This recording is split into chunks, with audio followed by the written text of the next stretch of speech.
So there I was looking for a new 22 for my collection. And I was looking to upgrade from the old 22 I grew up with, which was this J.C. Higgins model. It's tube fed. It's got an up and down iron sight, but it was pretty good. And I will still never get rid of this because, you know, it's a family gift that I'll never get rid of. But I was looking for a modernized 22, and I had chose that the 1022 was the best platform to go with, mainly because there's a lot of aftermarket support for it.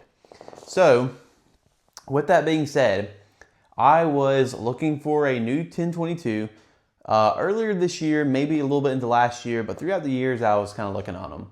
Well, whenever I found out that Ruger had stopped making all of their older generations or like updating the 1022 platform, I had found out that there was a model that was discontinued, and it was the version that had the side folder stock that looked like the Mini 14. And when I found that out, I was distraught because I thought that I had missed out, you know, could never have it anymore. I probably could have bought one used, but still, besides the point. And as time went on, I kind of forgot about it and just kind of kept my eye on Ruger and see what they were doing. Well, eventually, they had released some of their new versions, and I wasn't really, you know, a fan of them. I didn't really like them at first, but then they had announced the model. This was before SHOT Show or right around that time, and I fell in love with a version that they were about to release. And whenever I found that out, I would put the put in stock notifications on because I was wanting this. And to get into it, I'm gonna go ahead and show it to y'all. But it is the Ruger 1022 250th anniversary with the plastic stock, not the wood, because they make a couple of them, and, you know, wood stock versions. But this is the only one that I really liked. And before I get into the feature sets on why I like it, I'm just going to outright tell you, as far as a semi-auto 22 goes, that's magazine fed. This is my first one. So I don't have no affiliation with Ruger, nothing like that. I was just on the hunt for a semi-auto 22, and with a certain set of features in mind that I wanted, and I'll get into that in a little bit. I'm just going to be talking about this to y'all from the consumer standpoint because at the end of the day, that's what I am. Yes, I do have a business that is related to these things right here. With that being said, I am a consumer at the end of the day because I test all this stuff too, and I have fun with it, and that's my passion. And I really like doing stuff like this. So with that out of the way, let's get into the feature set on why I was looking for this particular 1022 and why I like it. Now we are going to start in tip to butt fashion like you should. So the threaded barrel. This is nice because you have the ability to mount muzzle devices, aka suppressors. This is a stainless steel barrel, 18 inches long. Now, the reason I wanted stainless steel is because I live in Florida and we have a lot of humidity. So I wanted a material that would fight the rust a little bit better than, you know, the alternatives. Is it definitely user preference? Yes. This is just what I preferred. Also, stainless steel is considered a more aggregatized barrel material, and that's also another reason why I kind of chose it. But that was just the material I was wanting for this build. So now, with that being said, the iron sights. These iron sights are modeled like the Mini 14, and I'll tell you one thing. These are awesome because they are actually made of metal, sight tangent, incoming. I cannot stand it when iron sights come on guns and they're made of plastic. I cannot stand that. There are so many 22s out there that come with plastic sights, and I cannot stand that. And even like the plastic flip-ups, yeah, they're fine. Like ones that are usually associated with ARs. But the way I kind of see it is, if I want a set of backup iron sights, I want them to be made of metal. I cannot stand plastic sights. I want to make sure that you know, over time, they're not gonna dry rot. There was a time when I was younger, me and my dad was hunting, and there was a set of iron sights on a rifle we was using, and quite literally, the iron sight broke, but they were made of plastic. And it was because they just dry rotted over time. I cannot stand that. I am like, the plastic sights are like the plague to me. I will never use plastic sights. But to keep going, these are fully adjustable because the rear, you can move side to side, up and down. So, and you got bolts in there. You can see that one right there. There's also another one on the other side. And you can actually spin this sight, you know, you can spin it around and it can go up and down. That is nice because they are fully adjustable. They're not like just a standard up and down with a little tension spring, like, you know, like I showed you on the JC Higgins. These are fully adjustable. If you wanted to run this gun with just iron sights, you definitely could. So let's keep going through here. The optic rail. I really like this optic rail because Ruger said that they were going to give you a couple extra slots out front here. Now, with this being said, you probably are looking at this, seeing it over the barrel. You might be thinking, is it touching the barrel? No, it's not. It's actually not touching it at all. It's free floated from the barrel. And I really do appreciate that. And, you know, I mounted a scope to this. I'm gonna show some footage in here in a second with me shooting it with a scope on there. But I really like how it's not touching the barrel and it's only making contact with the receiver. And another little, you know, complaint I have here as I get into the stock. Now the stock is overall nice, you know, but I'm gonna start off with my problem with it first. Literally right here on the fore end of it, the stock actually touches the barrel. You would think that all the trouble they went through to get this mount, this optic mount, as close to the barrel as possible, you would think that the barrel would be free floated off of this stock here. And it just doesn't. It literally touches it. And now, is that the end of the world for 22 things, you know, like shooting at wild game within 100 yards, specifically like squirrels and rabbits? No, it's not the end of the world because that's not what this is made to do. This is not a competition model. It's literally a stainless steel current version of the regular 1022. It's not a deal breaker for me. It's not at all. It's totally fine for me. But for other individuals, this is something you might want to look out for if you are considering looking for a model like this. So, side tangent over. Now, the texturing on the entire stock with like the splatter paint design, I actually really do like it. It gives it a little bit of texture. This plastic is not like a smooth plastic. Like sometimes you can touch a piece of polymer and it's like you just slip right off of it. Like no, this actually has some texture to it. Even though it looks smooth, it's not like super slippery. And the splatter paint on it does kind of help out with that. But there is sections, like right here on the fore end, you can see texturing built into the stock. This is nice because when you hold it, your fingers like wrap around it and you can actually get a grip on this groove cut right here. And your fingers can literally fit right in there. Just like that, it just fit right on in there. So, and that's pretty nice. I do appreciate that Ruger did that. And it gives it a nice, comfortable feel where you can lay your thumb, you can lay all your fingers in there and your hand can wrap around. I do appreciate that. That's really nice. Now, we're gonna back on up to the actual grip section on the stock. Now, this stock right here, there's also more texturing right here. Let me zoom it, bring it closer. Okay, you can see it there. Now, this is really nice when you wrap your hand around it, you know, you get some texture, so it's not like you're slipping back here. There's also deeper spots right here. You can see it right here as you see. This is really nice because your palm fits like right in there. So whenever you're, prime example, when I was shooting with the scope on and, you know, I had my cube, I had my bipod deployed, I could really kind of just sit in there and really kind of focus on pulling the trigger rather than fighting the stock to pull the trigger. That's something that kind of annoys me when it comes to some traditional style stocks. You know, sometimes this section is not designed well and it feels like you're grabbing a tube like this, trying to pull backwards on something like that. Like no, you can actually get a straight design just like that. And that's really desired. And when it comes to a lot of, now I'm not gonna say accurate shooting, but just shooting in general for me. So the trigger pack here. I have not done a lot of shooting with the older versions of the 22s, or maybe even the higher end 10-22 packs that are out there. So I have to speak specifically this one, like with just my experience with this gun so far. I think it's fine. I don't think it's not too heavy. It's not too light.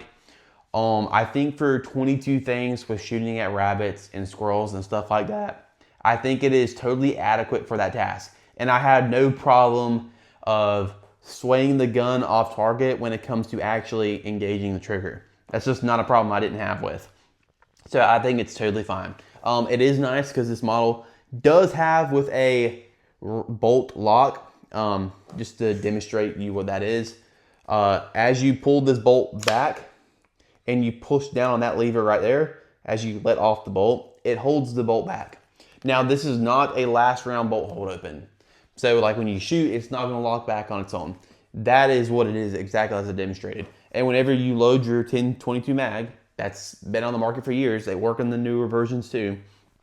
All you gotta do is just pull back on the bolt, it releases it, and you just let go and it loads the gun. Perfect. You know, to kind of keep going through here. I didn't even finish the stock here. This section right here, I believe you can actually buy higher cheek versions of this black part right here and install them. For me, I don't care to do that because this is a iron-sighted gun. You do not want a plastic riser for your stock that is higher than your iron sights, because you do not want to be too high and say you can't use your scope no more and you take it off, or then you got to use irons. Well, that's just another additional piece that you have to have in order to get on your irons, you know, just as a side note. So as that said, and it has 2 sling points for a sling, you know, and it's actually, this is a sling point mounted Magpul bipod. I do like this one for this build because it keeps it light. So with that being said, that is the full build of the gun and the feature sets. So now let's get into its performance. Now I have shot probably, I don't know, I've probably shot 400 rounds so far. I mean, heck, probably even more. I've had this thing for probably a couple months now. As soon as they released them, I got it. And I've been shooting around the yard almost every weekend. Not every weekend, but even days after work, you know, just for fun, because this is like my fun gun. So anyways, let's get into some of the performance with different loadings. All right, I'm gonna be coming after y'all with like nothing fancy style with this. All right, so these are going to be my groupings here. I shot this at 50 yards with 10 shot groups each. I don't know if you can see that because it's black on black when I wrote it on there, but hopefully y'all do. And I put what this is as far as the gun goes. So let's start off with Winchester 36 grains. On the box, they advertise it as 1,280 feet per second.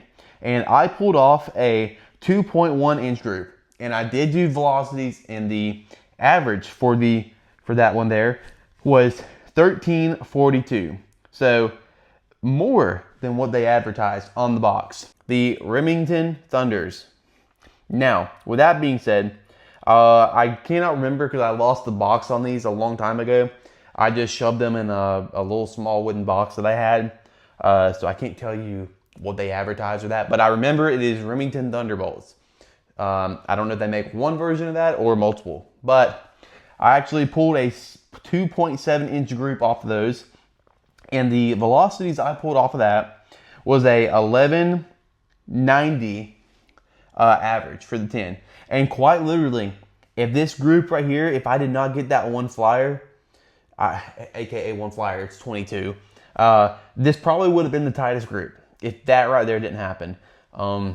Unfortunately, it did happen, and just for context, I held on each of these letters in the center of the letter, and this was the group that it gave me. Okay, so with that being said, now let's go to the CCI Stingers. Specifically, these are 32 grains. They're the copper hollow points, and they have the like silver casings on them to kind of help with feeding and stuff like that. And I don't think they don't get tarnished as much. But the 10 shot group on this was 2.4 inches at 50 yards. You know, keep that in mind. This is not MOA stuff we're talking about. This is, they pulled off a velocity of 1656 feet per second. And they're advertised as 1640. So, you know, pull a little bit more extra off than what is advertised. So now, we're going to go to the CCI subsonics. Now, since they're subsonics, you're supposed to shoot them with a suppressor, but I didn't because I wanted to give the round like the best chance possible, so I didn't mount my suppressor on that for that portion. So, with that being said, the CCI subsonics, they advertise as a 1050 feet per second, and they're also 40 grain. And when I shot them, I pulled 1067 feet per second. That was the 10 shot average. And the grouping I pulled off of this was 2 inches. And now look at this. This is actually pretty interesting. Now I get there a subsonic load, but the group is only straight down. It's not really side to side. So I feel like if the velocities were more consistent with each other, that grouping could have actually been tighter. But with that being said, that was the group there. And this year, I started to shoot the CCI's quiets, and those velocities are like 700, and I held on C. I stopped because the gun wasn't cycling, and for a 1022, I didn't feel like that would be an adequate round for this testing, because that would be more of a, you know, bolt action fed. So just disregard that group. I just stopped it because I didn't think it was necessary. And as far as the optic goes in that test, I was using a Trijicon 2-10, specifically the MOA version with the 56 size objective, second focal plane. It was actually pretty good because it helped me see the target really clear when I was shooting. And as far as rear support goes, I was using a Foam X. I do plan on getting a sandbag in the future because they're nice. And that's just what I had on the time. But the Foam X was fine. It was steady. And I could pull the trigger without the gun moving in any type of direction. Am I saying that this is the most accurate 1022 ever made? Heck no, that's not at all what I am saying. There are competition-built 1022s out there that are way more accurate, way more optimized for accuracy, way more built for the precision of competition. For what I plan on using the same for, you know, just shooting right here for fun around the house, shooting at, you know, rabbits and squirrels, obtaining small game. Do I think that this 22 is capable of doing what I want it to do for the things I want it to do? Yes, I think this 1022 is perfectly fine for what I want it to do. Now, with that being said, do I think that some more accuracy probably could have been squeezed out of it if the barrel was free floated from the stock? Naturally, yes it would, because if you look at other rifle platforms, if the barrel is free floated, they are inherently more accurate. It's just part of it. So who knows? I might modify this in the future to get the barrel to free float, or I might just obtain a different stock in the future, because the reason why I wanted this whole 1022 was stainless, real iron sights, threaded barrel, optic rail. That was the main reason why I bought this 1022. So with that being said, is the Ruger 250th anniversary the best one ever made? I'm not going to tell you it is. Am I going to tell you, does it fill my needs? Yes, it does, absolutely. Am I telling you that as consumer, you have to go out and get them? No, you don't have to. Do not think that Ruger does not like money. Hello, I like money.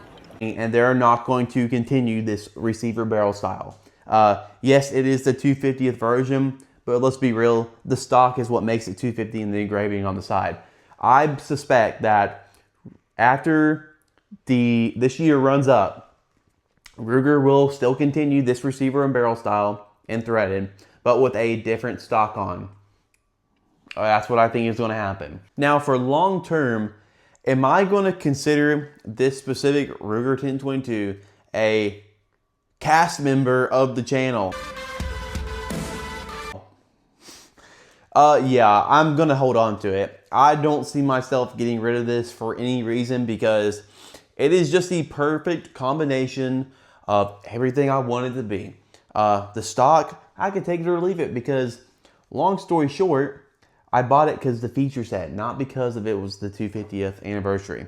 So, but yeah, does it technically say 250th on the sliding receiver? Yes. Is that a plus? I could say, oh yeah, I've got the blah blah blah blah blah blah. Like, yes, I guess I could say that. But would I ever consider changing the stock in the future? Yeah, I could, because say if I wanted to buy one of those aftermarket chassis stocks, you know, that come with a pistol grip and adjustable stock, M-lock section up front. Yeah, I would do that in the future. And do I plan on doing it right now? Probably not right now. I'm gonna keep it how it is. Hunting season is coming up pretty soon. I'm definitely gonna go take this thing squirrel hunting and rabbit hunting, and I will probably do some content with it in the future and, you know, put it up here for y'all. And if that's something y'all really want to see, I will do it more. And I will really dive into the weeds on, you know, trying to help you. And I may even show some like how to skin an animal and stuff like that in the comments if you would like to see hunting style content. Because I can put whatever I want in here. This is kind of like the B channel, long story. But, you know, besides the point, is this going to be a cast member for the channel? Yes, I think it is going to be, because I just like everything about it. You know, it fulfills my need. If it does what I asked it to do when it comes to accuracy. Because you're not going to be shooting at a squirrel and a rabbit 200 yards away. That's probably not what you're going to be doing with a Ruger 1022. Is that more of a competition style setup deal? Yeah, it probably is. And am I saying that this isn't capable of doing that? Probably not with the barrel touching the stock, but I can try it one day. Who knows? Maybe in the part 2 to this, I will do that. But as far as that goes, you know, that's what I'm feeling when it comes to at this current point in time. So the rifle gives me every capability that I expect and would want out of the Ruger 1022, specifically just 22s in general. Obviously, other than like 22 magnums for bolt actions and stuff like that. Would I prefer that the barrel was free floated? Yes, absolutely. But, you know, maybe in the future, like I said earlier, I'll do something, you know, to get it free floated. But I will give more content with this particular gun in the future, especially when it comes to hunting and doing stuff with it, because I think it'd be pretty cool for a channel to show from, you know, the performance and, you know, gun review side of the thing, and then take that same gun, do some hunting with it and stuff like that, and kind of show it kind of full circle, you know, the whole thing about it. You, the viewer, you watching, I'm acting like I'm actually talking to you, and your comments in down below is going to be my way of seeing what y'all say. So like, I encourage you, put in the comments, you know, your thoughts, and if you think that's a cool idea to show, you know, kind of talking about the item, then doing the stuff with the item. Yeah, so with that being said, I'm going to end the video. So if you stuck around this long, thank you for putting up with my yapping shenanigans. And please, if you did like it, just, hey, consider liking the video or subscribing. If you don't, okay, sounds good. But thank you for watching if you stuck around this long, and I will see y'all on the next one.